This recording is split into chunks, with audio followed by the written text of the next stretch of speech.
Bismillah, wassalatu wassalamu ala rasulillah wa ala alihi wa sahbihi ajma'in. Inshallah, the purpose of this series, Amazed by the Quran, is to highlight some of the resources, books, and my own research and insight that I've come across that has really left me personally amazed by the Quran. One of the first books I read, must have been now 12 years ago, is a really awesome book by the name of Al-Qur'ani by an author in Iraq whose name is Sami Rai, Fadil Salih Sami Rai. He's written several books. I actually got introduced to his personal life and his story a little bit later. I'll tell you a little bit about it. He was just like master of Arabic language, super duper PhD literary linguist, head of like several university programs in Arabic in Iraq back in the day. This is pre-war days, of course. And he writes in his own memoir that in his younger years, he actually had a crisis of faith. Everybody around him is praying. Everybody goes to the masjid, he hears the adhan every day. Of course, he's living in the Arab world in Iraq, but he actually didn't know why. Like, why do we believe in Islam? Why do we believe in the Quran as the word of God? I don't really know why. So on the one hand, he was really proud of his Arab heritage, but on the other hand, he was not so sure about his Islamic heritage, right? And actually, interestingly, he describes his crossroads, what was going on in his head that he was afraid to say to people. He spelled it out like this. He said actually that, I was at a point where it was either a life of deprivation or a life of pleasure. And then he explains himself. And he says, well, if I follow this Islam thing, then it's going to tell me not to do certain things.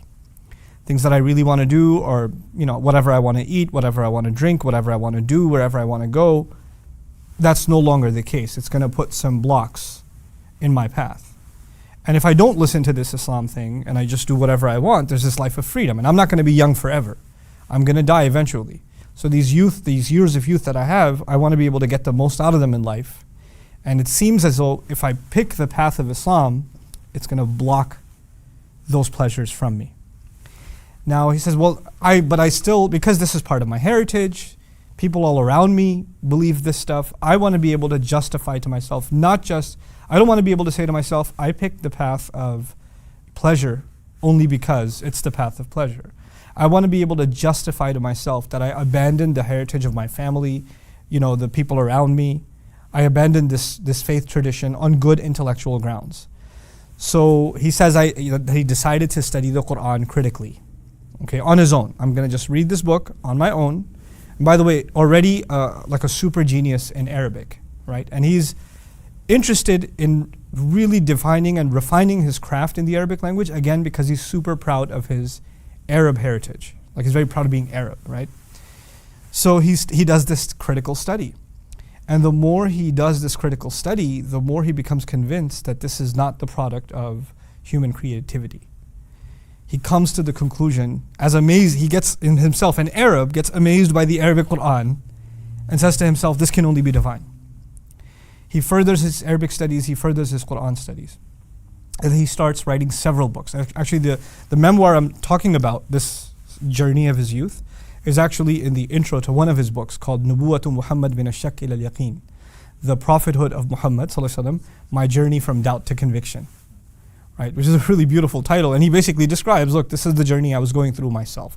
I'm able to talk about it now in retrospect. So he says the more he studied the Quran, the more he discovered that this is just absolutely remarkable. It's unlike anything I've ever come across. And by the way, he's also got pretty extensive credentials in other Semitic languages. He knows Hebrew, he knows Aramaic, he even knows, he's done research in Babylonian. He's a linguist all around, So he starts doing research, and he starts producing works on the Quran as literature in the Arabic language.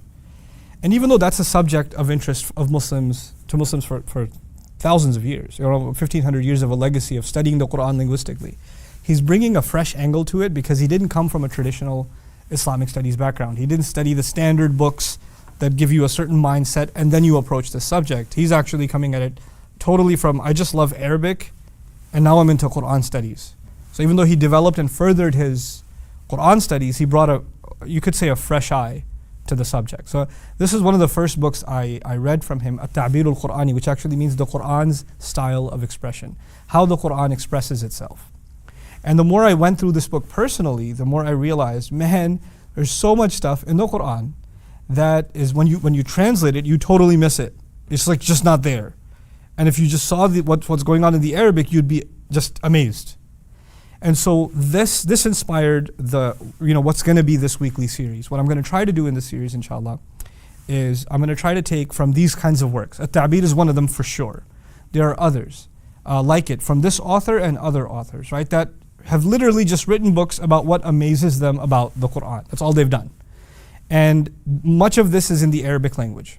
So what I want to do is I want to take that stuff from the Arabic language and be able to distill it, kind of take some of the cool examples from it that are easy to explain in English, that you don't have to have background in Arabic for, and to give you these snippets every week, inshallah ta'ala. Because these are the few things, these are the gems that the more I studied them, I just became obsessed with the study of the Qur'an. One last thing I'll share with you is that when I myself became a student of the Arabic language and studying tafsir and studying I'jazul Qur'an, it's called. I'jazul Qur'an means the miracle of the Qur'an, roughly translated, but also the overpowering nature of the Qur'an. When I became a student of this subject, much of what I learned, I was told by even my teachers, well, the more advanced stuff, the really juicy stuff, you gotta know Arabic to be able to appreciate it. You can't really do it if you don't know Arabic. And I agree. Had I not learned the Arabic, I wouldn't have been able to appreciate it. But that doesn't mean that I can't take that stuff and present it in language that just anybody can at least get a taste. Or this is the kind of thing it's talking about. I think people can handle it. I think you can handle it. I think you can get it.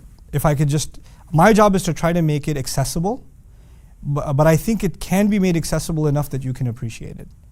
And at the end of the day, I feel almost obligated to want to share this stuff, because if I found something that really profoundly impacted my faith and my confidence in this book and my relationship with the Qur'an, then I would want to share that with you. I would want to be able for you to taste some of that too. And I'm hoping one of the motivations that comes out of this, my agenda for those of you that are going to follow this series inshallah every week, is that you become more curious about the Qur'an. It makes you want to study the Qur'an more for yourself. Makes you want to ask more detailed, critical questions, reflective, thought-provoking questions about the Book of Allah. What is it saying to me? I want to be able to help you foster that relationship with the Book of Allah. The second thing I want to do is encourage you to actually learn Arabic, because it's possible. It's not hard. It really isn't. I was dumb in school, man. I did not have good grades. I'm not some genius I know what I am. Okay, my parents know it better than I do. But if I can learn Arabic, anybody can learn Arabic. And if I could teach Arabic, forget it. Anybody can learn Arabic. Anybody can. So if you have the motivation that you want to learn the Qur'an, and that's why you want to learn Arabic, I swear to Allah, He'll make it so easy for you that you'll be shocked at yourself. So I hope you guys become a part of this journey with me. Once again, the series is called Amazed by the Qur'an, and more than anything else, it is about what amazes me about the Qur'an. Thank you very much for listening. Assalamu alaikum wa rahmatullahi wa barakatuh.